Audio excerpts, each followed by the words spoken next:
Vamos iniciar esse evento com uma apresentação de um vídeo, um balanço das principais ações do governo do estado do Ceará. Ceará, porta de entrada do Brasil, esquina do Atlântico, terra da luz. Muitas são as nossas definições, mas algo que nunca mudou ao longo dos anos é a força e a determinação do cearense. O governo do Ceará reconhece e investe nesse potencial. Entendemos que o Estado só avança com todos juntos, valorizando as pessoas e fortalecendo as ações sociais. O Ceará não é de um, mas de todos, que pensa e age grande. É com a força de todos que transformamos a educação do Ceará em referência nacional e orgulho para os cearenses. Hoje, das 100 melhores escolas públicas brasileiras dos anos iniciais do ensino fundamental, 79 estão no Ceará. Nos anos finais do ensino fundamental, são 73 escolas entre as 100 melhores e 21 no ranking do ensino médio. Os nossos 184 municípios estão nos padrões aceitáveis de alfabetização pela primeira vez na história. Um reconhecimento não só para os alunos, mas também para os professores, diretores, pais e comunidade. E essa conta só cresce.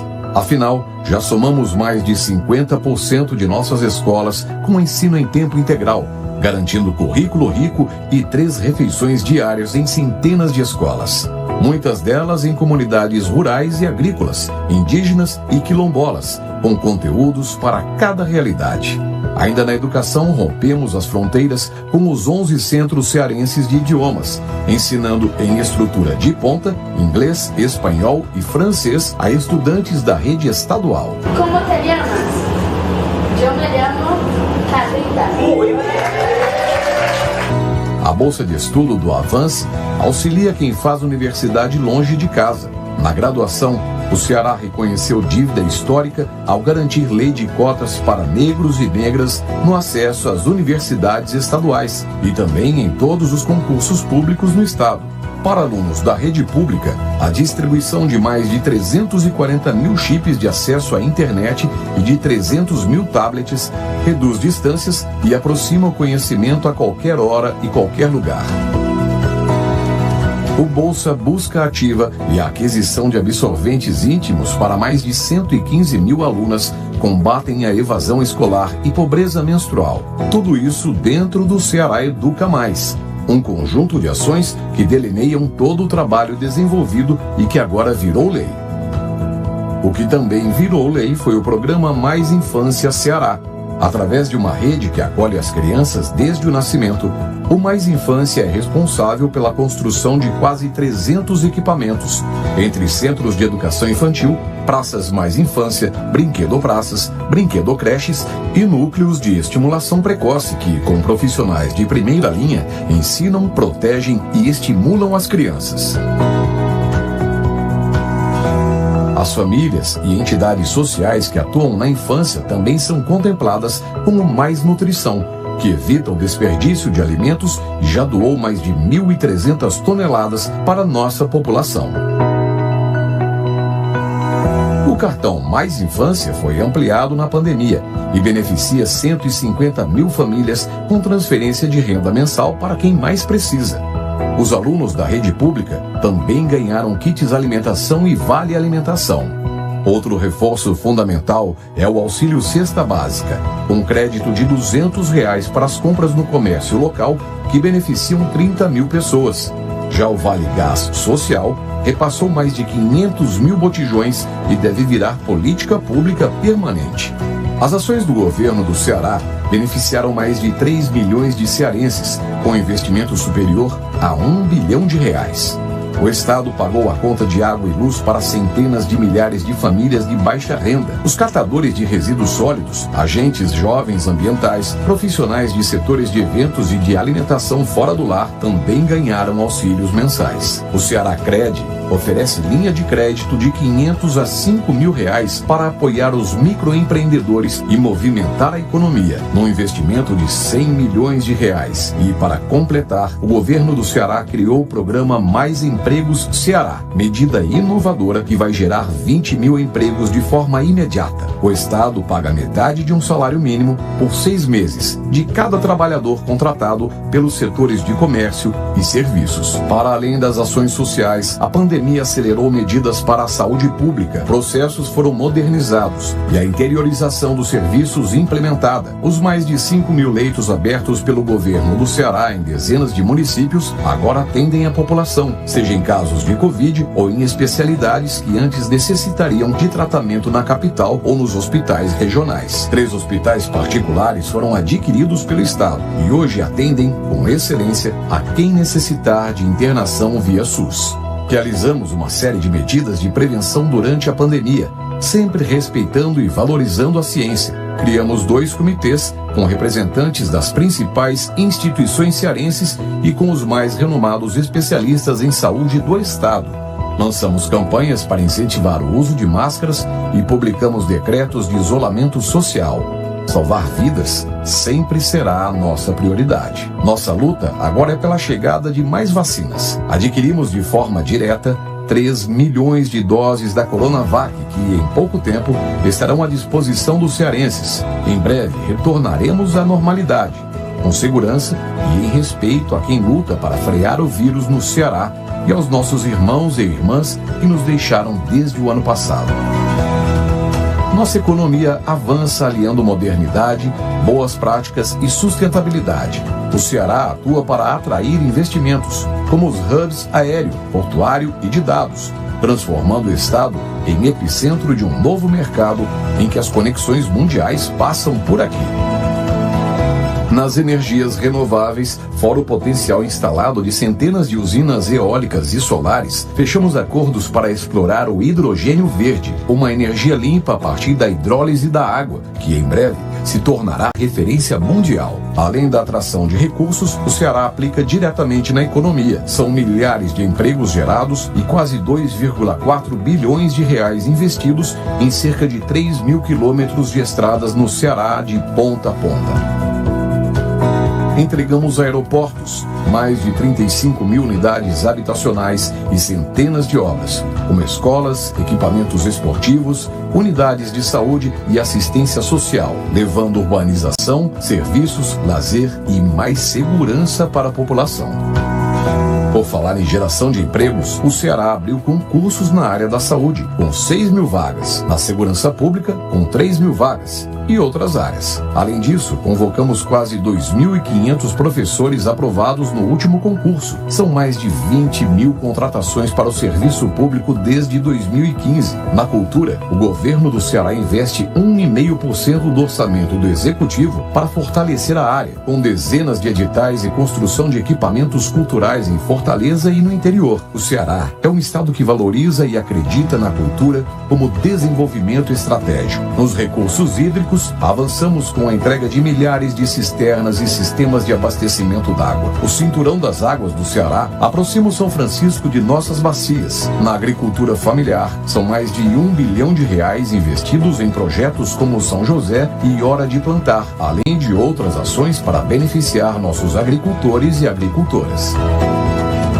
Pelo 6º ano seguido, o Ceará é o estado que mais fez investimentos públicos no país, proporcionalmente à receita corrente líquida. E estamos entre os primeiros em números absolutos. A saúde financeira do estado permite a realização de obras e ações que geram oportunidades de emprego e renda para milhares de cearenses. Além disso, lideramos os rankings de transparência nacionais e internacionais.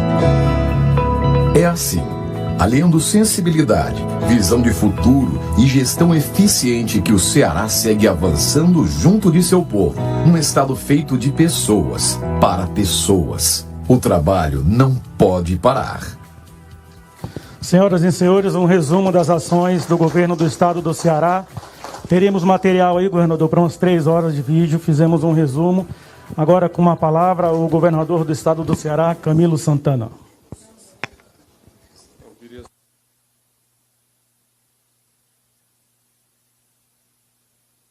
Cheguei. Bom, queria dar um bom dia, mas boa tarde a toda a imprensa aqui presente. Queria cumprimentar também todos os parlamentares aqui presentes, deputados federais, estaduais, vereadores que vieram a essa visita. E cumprimentar para nós é um prazer enorme. Hoje eu fiz questão de trazer o presidente Lula, o ex-presidente Lula, aqui ao Complexo Portuário do Pecém, porque nós estamos vivendo um momento desafiador, não só no Ceará, no Brasil, no mundo, e que de enfrentamento a uma das maiores crises sanitárias da história e que levaram milhares de vidas de brasileiros, de cearenses, e que nós temos procurado sempre, a partir da ciência, buscar superar esse desafio da pandemia, mas a preocupação com as pessoas, com o emprego, com a geração de oportunidades.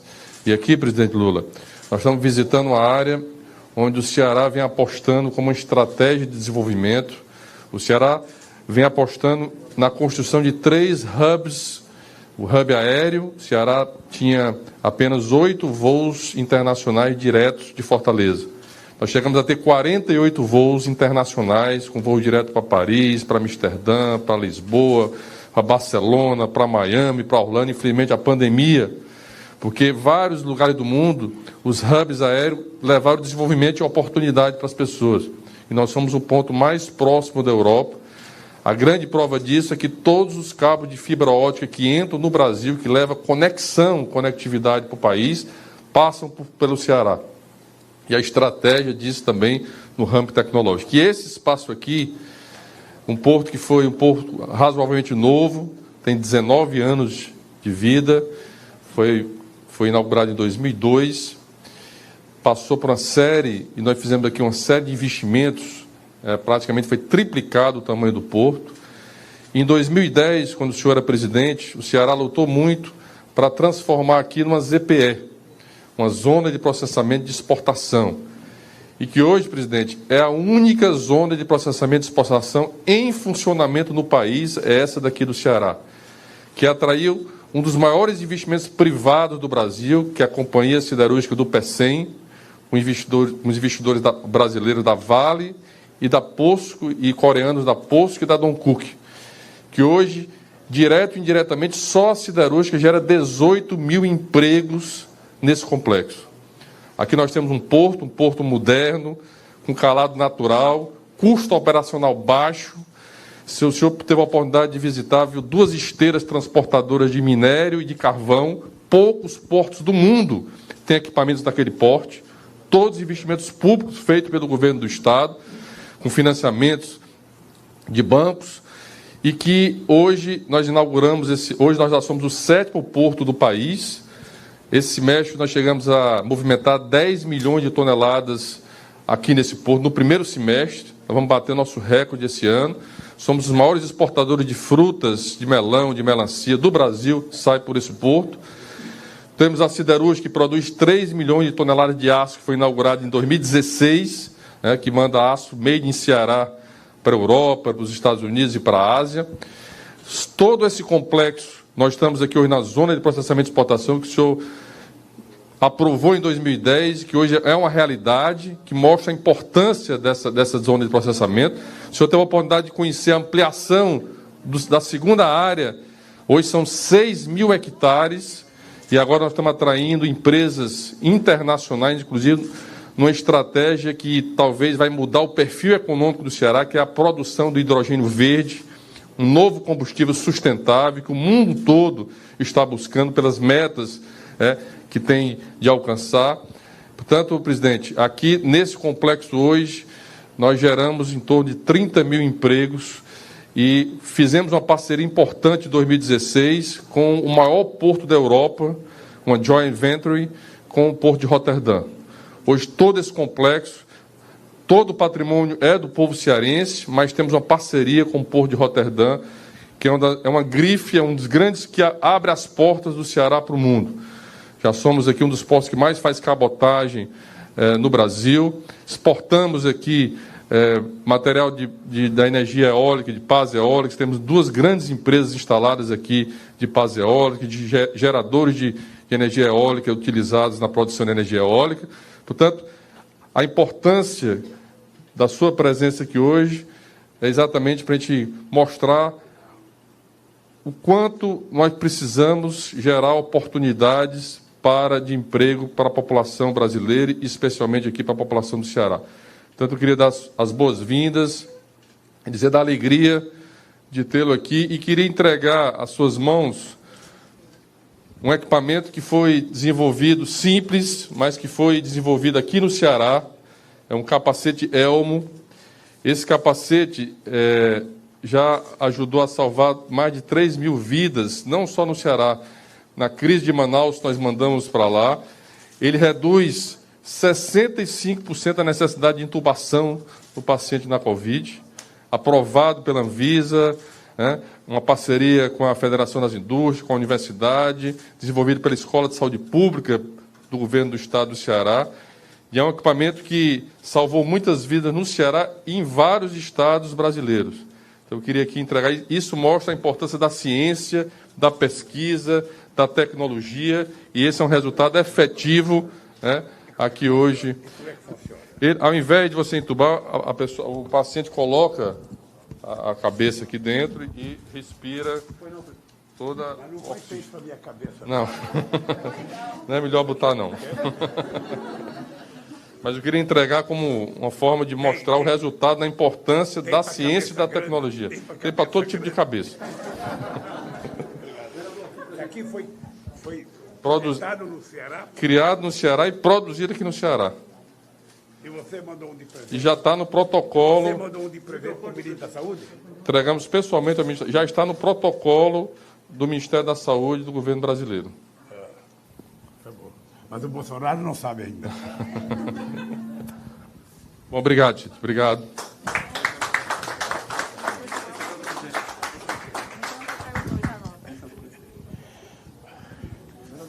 Olha, primeiro, gente, cumprimentar cada companheiro da imprensa que está aqui, cada companheira, cumprimentar o nosso querido governador, os nossos queridos deputados federais, a nossa presidenta Gleice Hoffmann, que está ali ao lado do comandante Guimarães, do Zé Ayrton, do Bom Gás, o nosso querido Márcio, dirigente nacional do PT, nossos futuros deputados federais.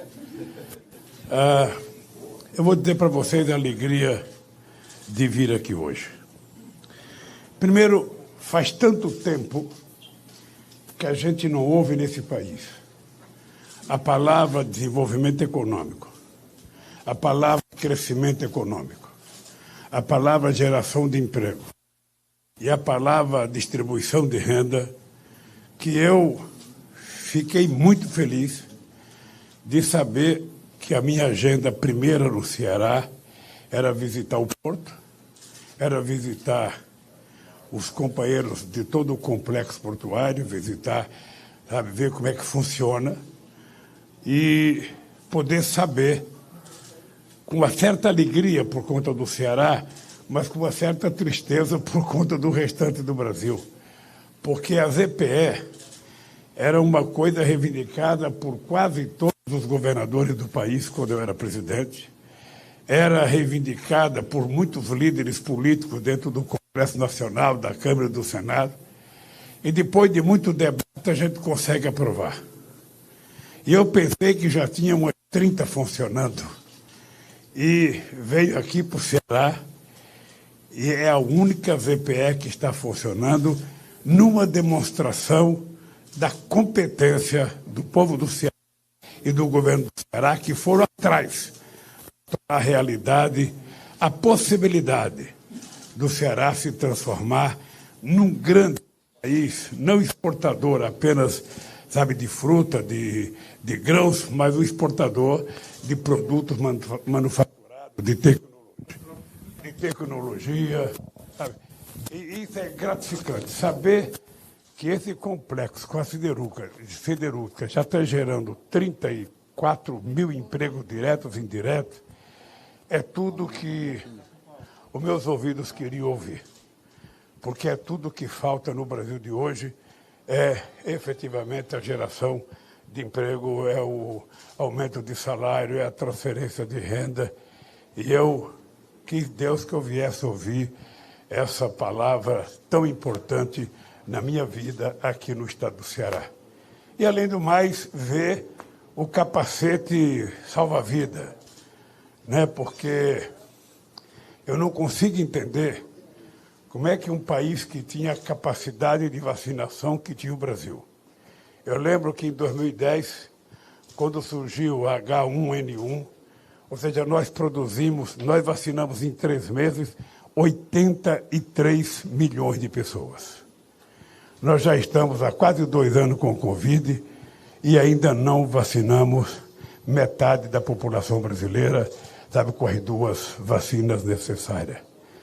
E quando a gente chega aqui e vê, sabe, a coragem que teve o governador Camilo, muita coragem quando fez o lockdown, muita coragem quando resolveu dizer que ia funcionar ou não ia funcionar, que a principalidade, o objetivo do governo era efetivamente salvar a vida.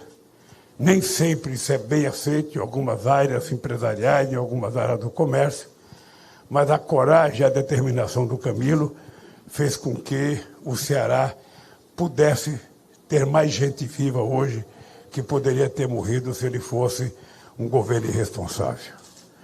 Não é brincadeira a gente já ter mais de 600 mil pessoas mortas no país. Não é brincadeira. Me parece que está mais ou menos naturalizado na cabeça das pessoas.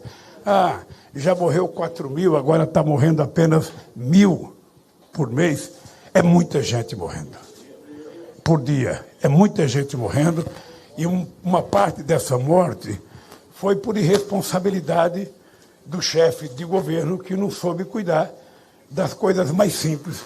Ouvir os governadores, ouvir a ciência, ouvir o secretário de saúde dos estados, criar um protocolo, comprar as vacinas no tempo certo. Se tudo isso tivesse sido feito, a gente possivelmente não tivesse chorando tantas mortes. Então, eu quero, Camilo, dizer para você da minha alegria, sua e de outros governadores do Nordeste que tiveram posições firmes, corajosas. Eu venho de Pernambuco, eu passei no Piauí, passei no Maranhão e estou aqui no Ceará. E eu vejo que esses governadores que fazem parte do consórcio fizeram e fazem a diferença da gestão pública no nosso país. Por isso, parabéns, Camilo, pelo sucesso seu e do povo do Ceará. A segunda coisa é que eu passei muito tempo sem viajar ao Brasil. Primeiro eu fiquei 2 anos, 580 dias na Polícia Federal. Depois que eu saí, que eu pensei que ia viajar, veio o Covid. Eu fiquei, sabe, desde o dia 12 de março do ano passado até agora, dentro de casa. Dei uma saída em dezembro passado, porque eu fui a Cuba para gravar um documentário com o Oliver Stone e não pude gravar o documentário porque peguei Covid em Cuba. Eu e a minha delegação toda, graças a Deus, sabe, não aconteceu nada de mais grave, mas eu continuei em casa. E agora eu resolvi fazer uma viagem. E começando pelo meu querido Nordeste brasileiro. Quando eu terminar o Nordeste, eu vou para o Norte. Quando eu terminar o Norte, eu vou para o Sul. Vou para o Sudeste, vou para o Centro-Oeste, para conversar. Conversar com empresários, conversar com políticos, conversar com sindicalistas, conversar com a imprensa, conversar com aliados, conversar, sabe, com todo mundo que quiser conversar, porque eu acho que aos meus 75 anos de vida, eu nunca vi o Brasil na situação que o Brasil se encontra. Há muitos anos, vocês sabem que eu já perdi 3 eleições, já ganhei outras eleições, eu nunca vi o clima de desavença e de ódio estabelecido na sociedade brasileira.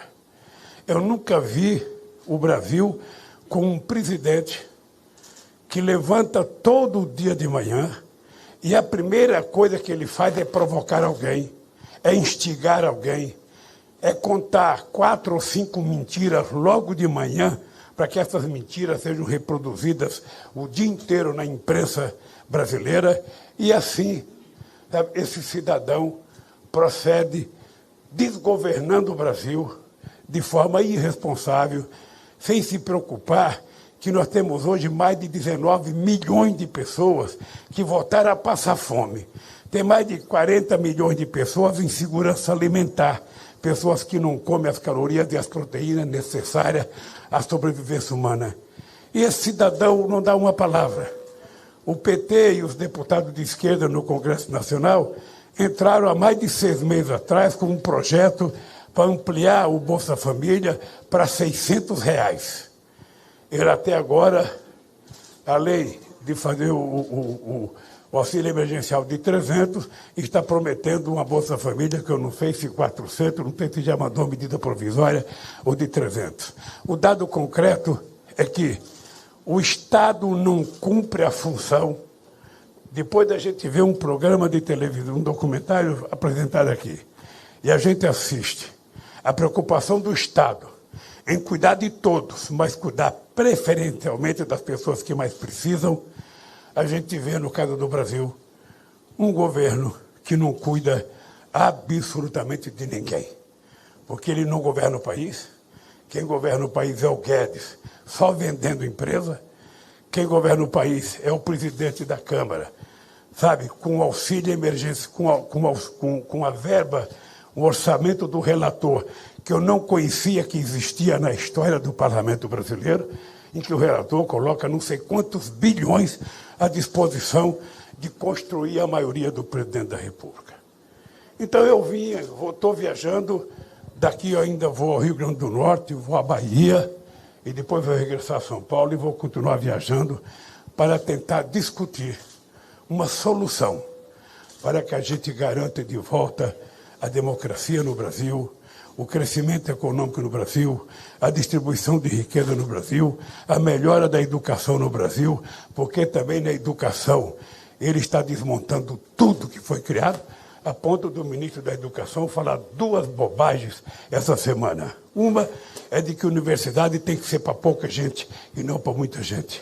E a outra é que crianças com problemas, sabe, de deficiência atrapalham se misturar com as crianças, sabe, que não tem nenhum problema, com as crianças 100% saudáveis. Ou seja, é uma falta de respeito, é uma coisa descabida, e nós precisamos retomar a educação, precisamos retomar os investimentos em cultura. O orçamento, Camilo, da cultura, que chegou a ser 2.340 bilhões, esse ano tinha só 23 milhões.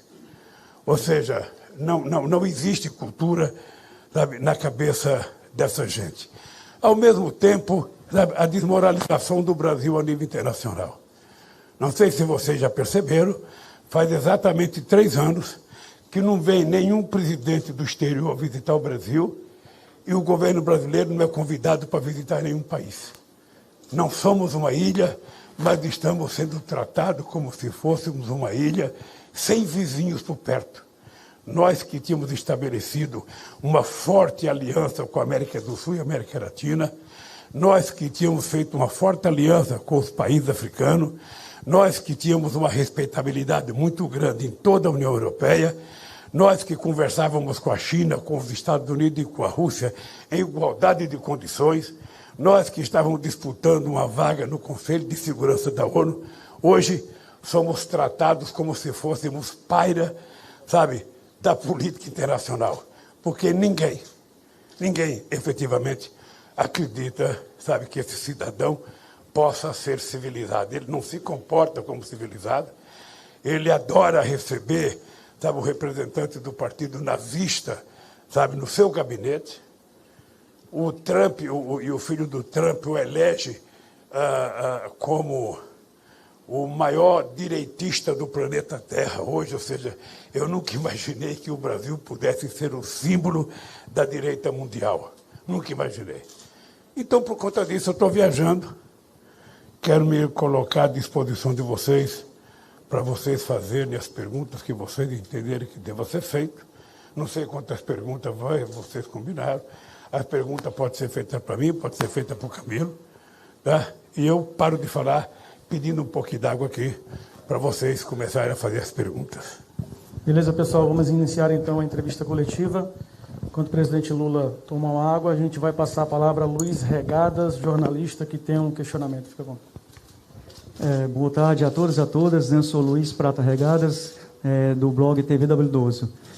Presidente, como trilhar um próximo governo em que a sociedade brasileira retome o caminho das conquistas? Caminho esse que se perdeu desde o golpe de 2016 da presidenta Dilma Rousseff. Obrigado. Olha, deixa eu dizer uma coisa para vocês. A história de um país e de um governo, você não será capaz de construí-la no momento em que está acontecendo as coisas. Eu acho que o Brasil é um país que tem um potencial extraordinário.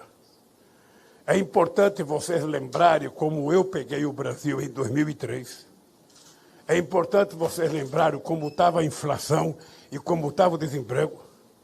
É importante vocês lembrarem que naquele tempo ainda tinha uma dívida externa de 30 bilhões de dólares, em que o Malan tinha que viajar todo final de ano para o Washington para ver se conseguia dinheiro para fechar o caixa da contabilidade do governo federal.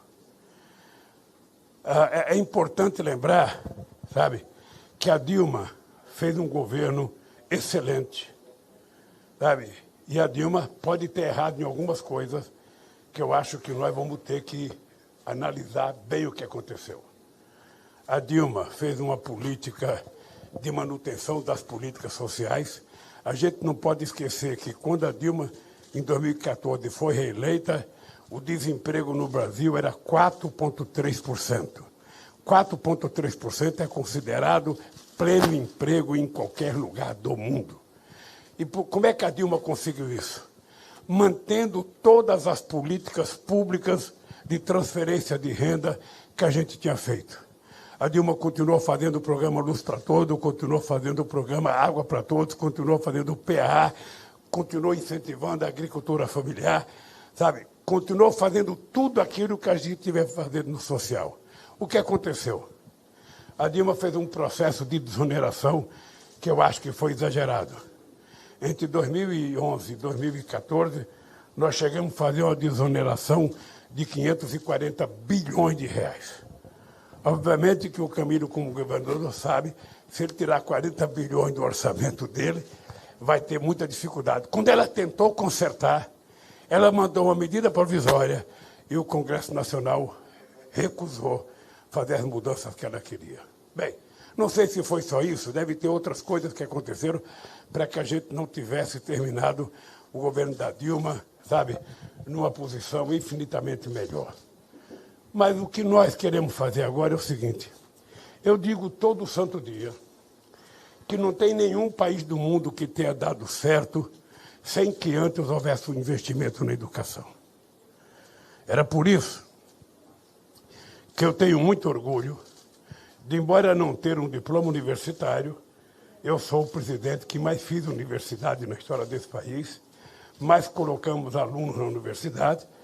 Em apenas 12 anos, nós colocamos mais de 4 milhões de alunos, sabe, na universidade brasileira, e com uma alegria tremenda, 51% dos alunos das universidades hoje são negros e pardos. Significa que a gente conseguiu, em pouco tempo, abolir, sabe, o preconceito que tinha contra a ida de pessoas negras para a universidade e de pobres. Porque eu, andando pelo Brasil, a coisa que eu mais ouço agradecimento são as pessoas dizer: obrigado, presidente, porque eu sou psicóloga, obrigado porque eu sou dentista, obrigado porque eu sou jornalista, tudo por conta do ProUni. Então, eu acho que a solução para a gente recuperar o Brasil a partir de 2022, eu tenho uma solução mágica que precisa de uma maioria no Congresso para fazer. A primeira coisa é colocar o pobre no orçamento. As prefeituras, os governos do Estado e o governo federal precisam colocar os pobres no orçamento do município, do Estado e da federação. E a segunda coisa é colocar os ricos no imposto de renda. Porque hoje quem paga imposto de renda, na maioria das vezes, é quem vive de salário. Porque as pessoas que vivem de dividendo e de lucros não pagam imposto de renda. Não é uma tarefa fácil, porque nós vamos ter que ter maioria no Congresso Nacional para aprovar a tão sonhada política de tributo nesse país, que faça, que pague quem tem mais e absolva quem tenha menos. Diferente do que é hoje, fazer uma política tributária progressiva que possa ajudar o Estado a arrecadar para transformar em política de benefício para o povo mais humilde e mais pobre do país. Vamos agora com a palavra Carlos Maza, Jornal O Povo. Bom dia, presidente. Carlos Maza, Jornal O Povo. Presidente, o voto do Ceará e do Nordeste tem sido muito importante para a votação das esquerdas nas últimas eleições presidenciais. Ao mesmo tempo, o presidente Jair Bolsonaro tem ampliado o número de viagens aqui à região Nordeste, inaugurou a obra da transposição do São Francisco, fez imagens lá, inclusive, que certamente vão estar na campanha. Como é que vocês avaliam isso do PT? Vocês têm medo que essa agenda conservadora avance aqui no Nordeste? E outra coisa rápida é como está a presença do senador Eunício Oliveira nesse projeto de vocês aí daqui para frente? É importante que ele volte a ter um mandato no Legislativo? Olha, eu não entendi a segunda parte da pergunta, querido. Se é importante para o projeto do PT que o senador Eunício Oliveira volte a ter mandatos no Legislativo. Vocês vão apoiar ele em 2022? Que senador? Eunício. Olha, primeiro, eu acho que a grande novidade do Brasil foi o consórcio que os governadores brasileiros criaram com o surgimento, sabe, das necessidades de enfrentar a mediocridade do governo federal. Se não fosse a atitude deles, possivelmente a pandemia devesse ter matado mais gente nesse país. O Bolsonaro, ele deve fazer o que todo presidente responsável faz. Ou seja, eu possivelmente tenha sido um dos presidentes que mais viajou esse país. Mas eu não viajava em época de eleição, eu viajava porque era preciso conversar com os governadores, era preciso conversar com os prefeitos, e era preciso fazer as coisas de acordo com os governadores. Quando nós criamos o PAC não foi, sabe, uma obra só do governo federal. A gente pensou o PAC no governo federal e a gente depois foi buscar um compartilhamento de responsabilidade com os governos estaduais, com os governos municipais, porque a gente queria envolver todo mundo nesse processo de desenvolvimento. Não é tentando correr no último ano de mandato no Nordeste que você vai enganar o povo mais uma vez. A pessoa pode até nunca ter vindo ao Ceará, mas é importante que as pessoas saibam que foi feito coisa aqui no Ceará, que foi feito financiamento. Não precisa o governo federal fazer. Se o governo federal tiver inteligência de atender os pedidos de financiamento dos governadores para os projetos importantes, já está de bom tamanho. Então, eu acho que o Bolsonaro deve viajar ao Nordeste, sim, deve visitar o Nordeste, deve atender a demanda do Nordeste.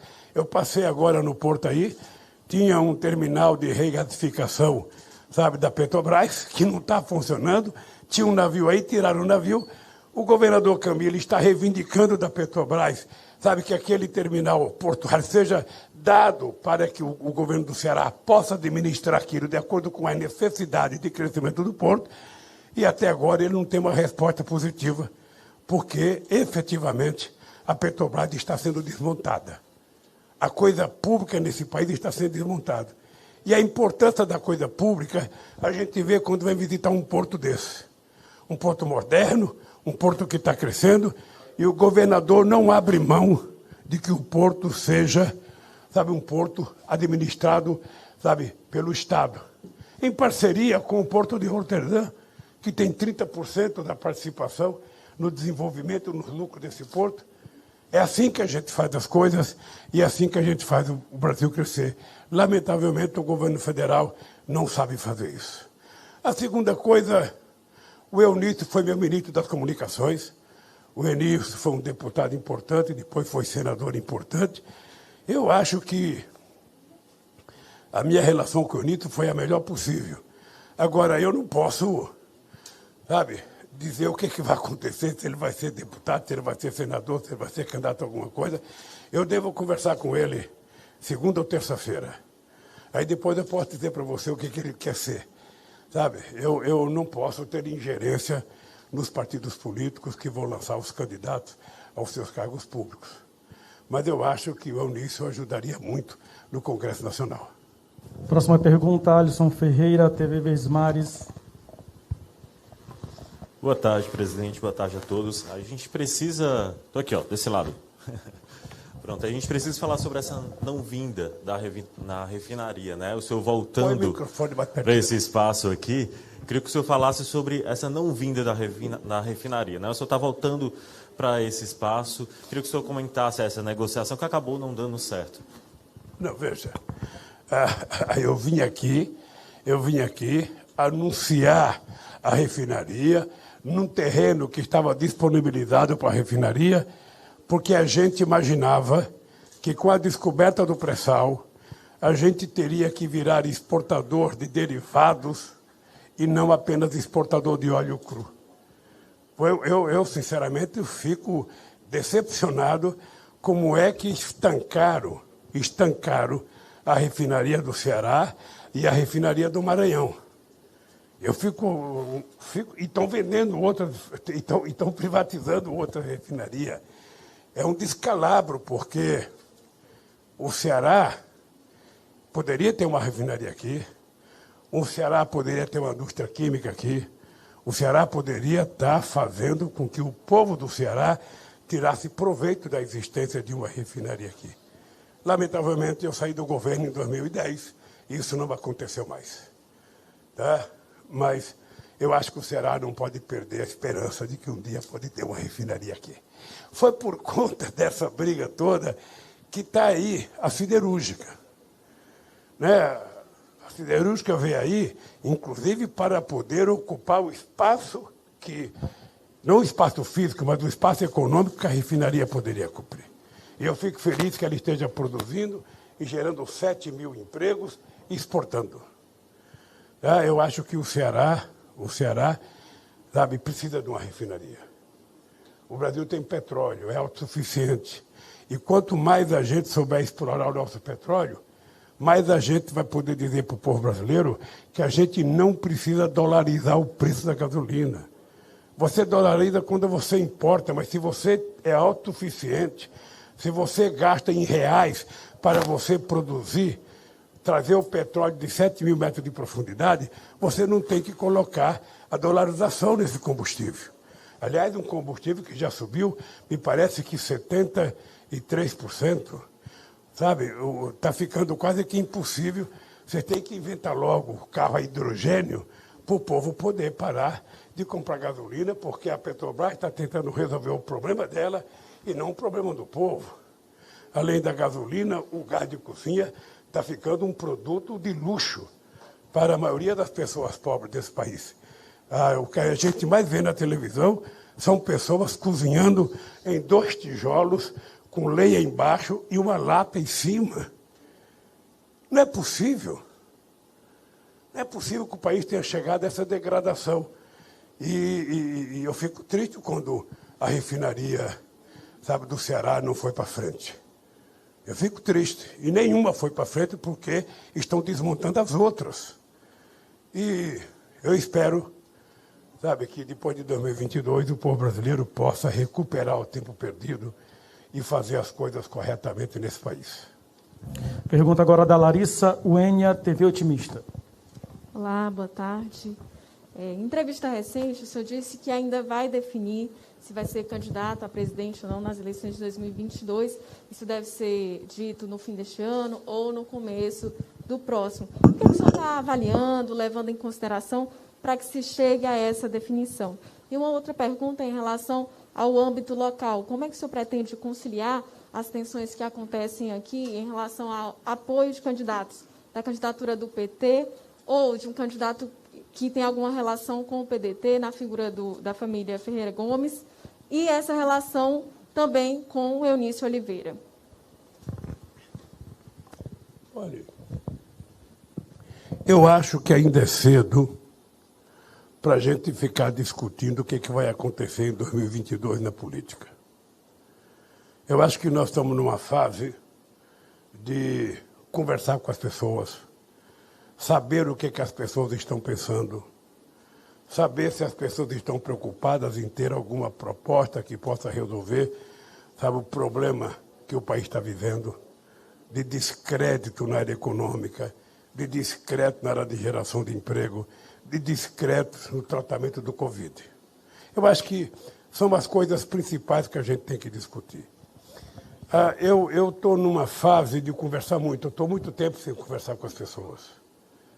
Eu fiquei 580 dias, depois que eu saí eu tive que fazer um esforço muito grande para mostrar que quadrilha tinha sido montado pelo Dallagnol para prestar serviço ao Departamento de Justiça dos Estados Unidos, e isso foi provado, sabe? Uma quadrilha junto com procuradores da Suíça para mentir a meu respeito.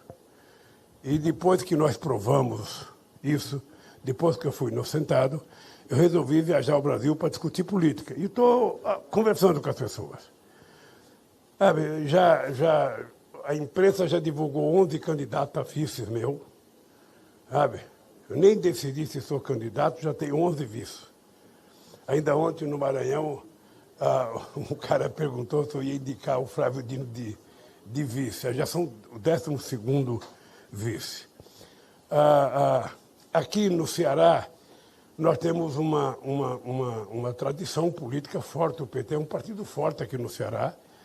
Sabe? Obviamente que o PT vai ter que discutir com todas as forças políticas que o PT mantém relações aqui, como é que a gente vai fazer as coisas aqui no Ceará. Sabe? Eu ainda nem perguntei para o Camilo o que ele vai ser. Sabe? Ele está com cara de senador já, mas eu não sei se ele quer ser senador. Porque ele tem um compromisso de governar esse Estado, sabe, até o final de 2021. 2022, ele precisa governar até o dia 31 de dezembro, sabe? Ele pode sair porque tem uma vice de confiança, nem todo governador tem vice de confiança.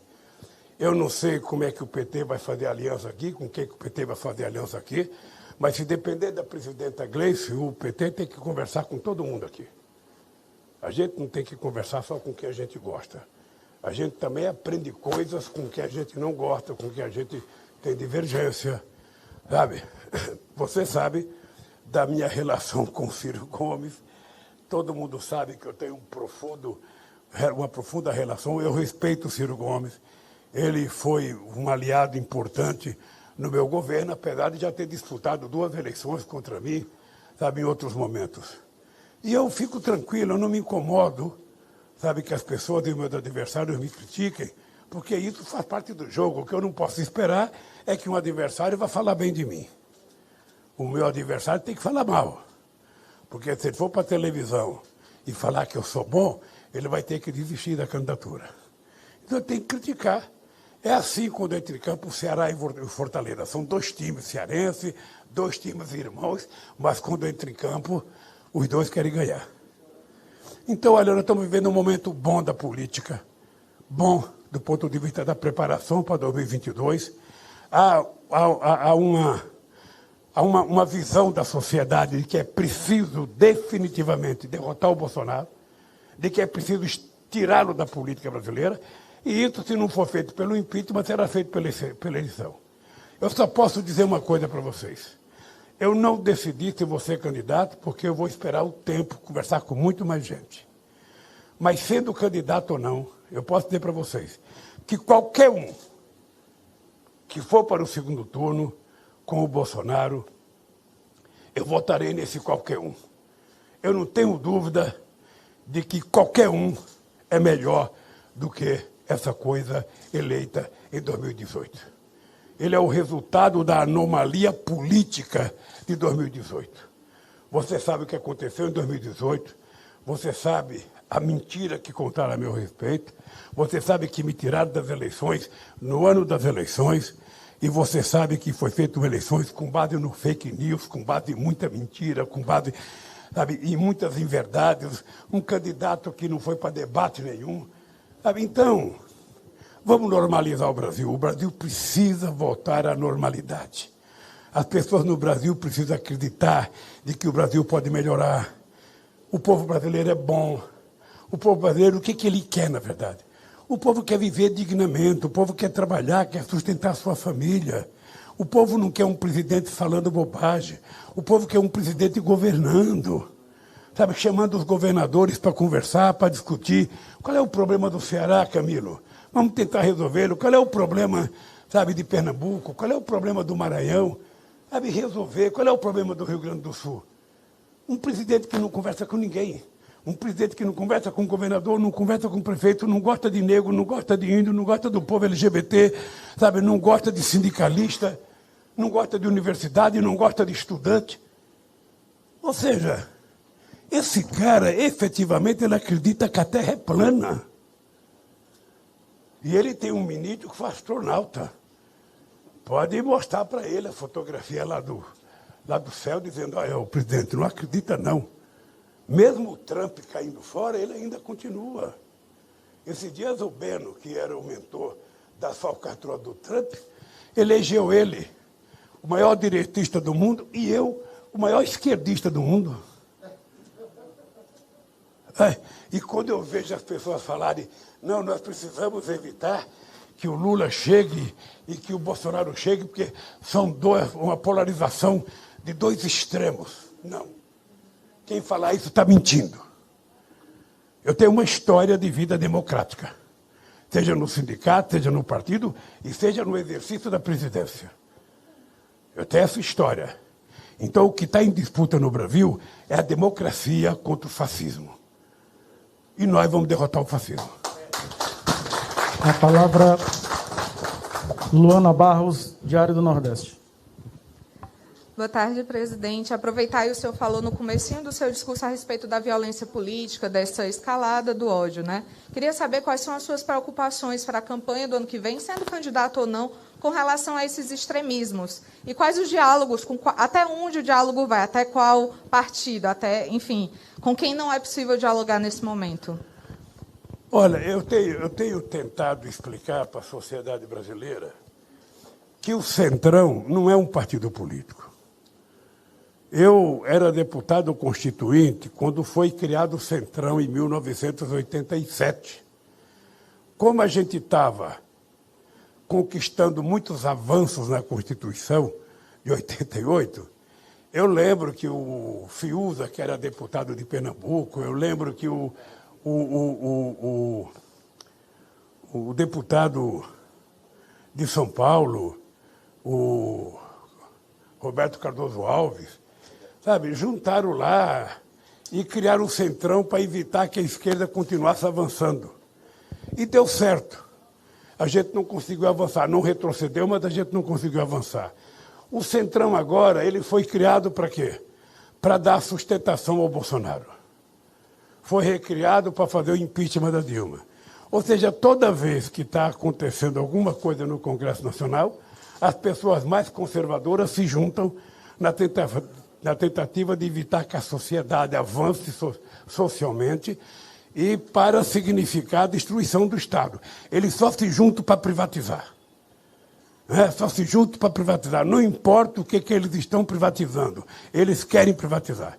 Eles, por exemplo, se juntaram para tirar 40 bilhões da saúde quando eu era presidente em 2006, na última votação, acabando com a CPMF. Então, eu vou conversar, como eu não acredito que o Centrão é um partido político, o Centrão é um conjunto de médios partidos políticos que se junta por interesses outros, eu vou conversar com todo mundo. Eu quero saber o que cada um está pensando do Brasil. Qual é o programa que eles têm para ajudar o Brasil a sair da encalacrada que eles meteram o Brasil. Sabe, não tem veto ideológico para conversar. Eu não tenho veto, não tenho preconceito de conversar com pessoas que sejam mais à direita, mais à esquerda, mais ao centro. Ou seja, eu converso, porque é da conversa que a gente pode tirar proveito de alguma coisa que a gente ainda não saiba. Então, o meu papel é esse. Eu só não posso conversar se alguém não quiser conversar comigo. Agora, eu aprendi com a minha mãe, ô Lula, você não brigue, porque quando um não quer, dois não brigam.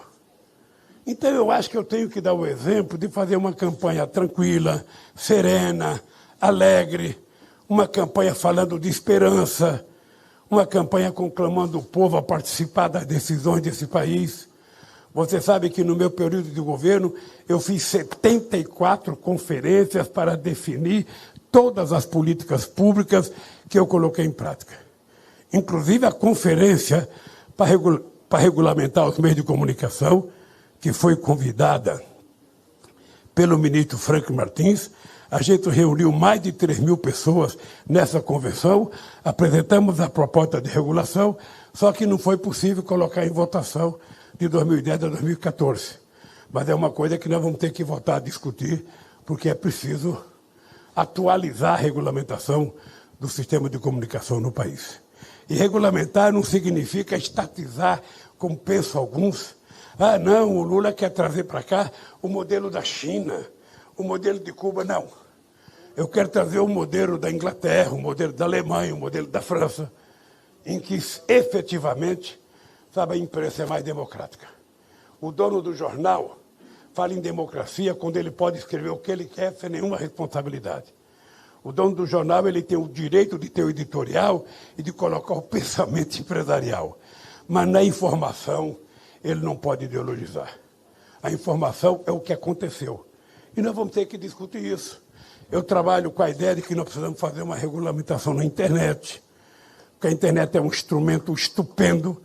A sociedade brasileira, a humanidade nunca teve tanto acesso às informações como na internet. Mas da mesma forma que tem muitas informações, tem muita coisa violenta na internet, tem muita mentira, tem muito descontrole de informações, e nós precisamos regular para que seja tratada como uma coisa benéfica à humanidade e não uma coisa prejudicial à humanidade. Por exemplo, essa guerra contra o fake news é necessária fazer. É necessária porque eu não sei se vocês já foram vítima, mas eu já fui vítima de muito fake news. Acho que você também já é. As coisas mais bárbaras do mundo, sabe? Eu lembro que quando eu era presidente, tinha um grupo chamado Morte ao Lula. Por que um cidadão desse quer um espaço para ser tão grosseiro? Então é possível melhorar? É possível regular? Quem vai participar da regulação? Vocês. A sociedade tem que participar ativamente para que a gente não possa cometer um ato de censura na perspectiva de bem regulamentar a internet no Brasil. Senhores, muito obrigado. Encerramos aqui a entrevista. Me inscrever para a entrevista e me pularam e não me deixaram fazer a pergunta. Queria saber se o senhor aceita responder a minha pergunta. Pode responder. Eu agradeço, obrigada mesmo. Eu sou a Camila Fernandes, do podcast As Cunhãs. Fala alto, como você Pronto, falando. Pode ser? Pode. Melhorou? É só o direcional do microfone. Sou Camila Fernandes, do podcast As Cunhãs. O senhor, logo no começo de sua fala, falou desse acirramento político, o ódio que está circulando. E, de fato, se desenha um ambiente muito até violento para o próximo ano, né? A gente teme que esse processo eleitoral tenha casos de violência. Eu queria saber como é que o PT está lidando com isso. A gente percebe claramente um reforço da sua segurança, assim, é muito acima do que se via antes. E se há uma previsão de conversas com, por exemplo, setores que hoje estão, infelizmente, mais radicalizados, como o setor da segurança, policiais, enfim, para tentar quebrar essa onda, essa radicalização e impedir, evitar que as eleições do ano que vem sejam negativas nesse sentido. Olha, eu penso que a gente não vai melhorar a paz que a gente precisa na eleição se a gente utilizar os métodos de violência que os adversários usam. Tá? Nós só vamos mudar essa violência se a gente mudar o nosso comportamento. Nós não precisamos aceitar o jogo rasteiro que eles querem fazer durante o processo eleitoral. As provocações, as ameaças, as ofensas, nós não vamos aceitar e não vamos fazer o mesmo. Sabe, não é assim que a gente vai ensinar o povo de que a política é uma coisa boa e necessária para que a gente faça mudança nesse país. Então, eu não vou dizer que eu vou ser outra vez o Lulinha Paz e Amor, sabe, porque eu já falei isso há 10 anos atrás, eu preciso inventar uma outra coisa. Mas veja, eu acredito tanto que é mais fácil ser bom do que ser ruim. Eu acredito tanto que nós precisamos voltar a ser mais humanista. Eu acredito tanto que a gente tem que voltar a acreditar na fraternidade. Eu acredito tanto que a gente tem que acreditar na solidariedade.